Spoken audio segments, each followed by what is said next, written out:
Plateau রাজ্যের যশ শহরের একটি দোতলা স্কুল ধসে অন্তত 22 জনের মৃত্যু হয়েছে, আটকা পড়েছে শতাধিক, এমন প্রতিবেদন প্রকাশ করেছে বিবিসি সহ আন্তর্জাতিক গণমাধ্যমগুলো।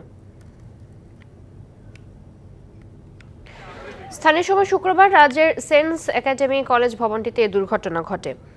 ধ্বংসস্তূপে চাপা পড়াদের উদ্ধার কাজ চালাচ্ছে প্রশাসন।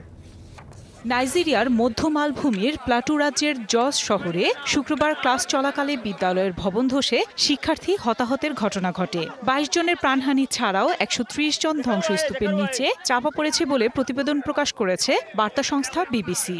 চাপা পড়া বেশিরভাগই শিক্ষার্থী। বিদ্যালয় কর্তৃপক্ষ এখনও হতাহতের সংখ্যা নিশ্চিত করেনি। এটি ভীষণ ভয়াবহ ছিল। আমি একাই 7টি মরদেহ বের করে আনি। উদ্ধারকারীরা আরও মরদেহ বের করছে।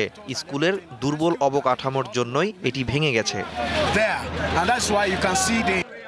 প্লাটু রাজ্যের তথ্য কমিশনার মুসা অসমস এক বিবৃতিতে জানান, চাপা পড়াদের উদ্ধারের চেষ্টা চলছে।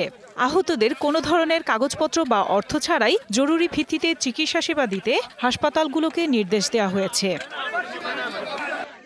এদিকে সংবাদ মাধ্যমে ভবন ধসের জন্য দুর্বল অবকাঠামো ও নদীর তীরে অবস্থানকে দায়ী করা হয়েছে। একই ধরনের সমস্যার মুখে থাকা বিদ্যালয়গুলো বন্ধ ঘোষণা করতে আহ্বান জানানো হয়েছে বলেও সংবাদ প্রকাশ করা হয়। 2 বছরে দেশটিতে 1 ডজনের বেশি ভবন ধসের ঘটনা ঘটেছে। আফসানা নীলা, ডিবিসি নিউজ ডেস্ক।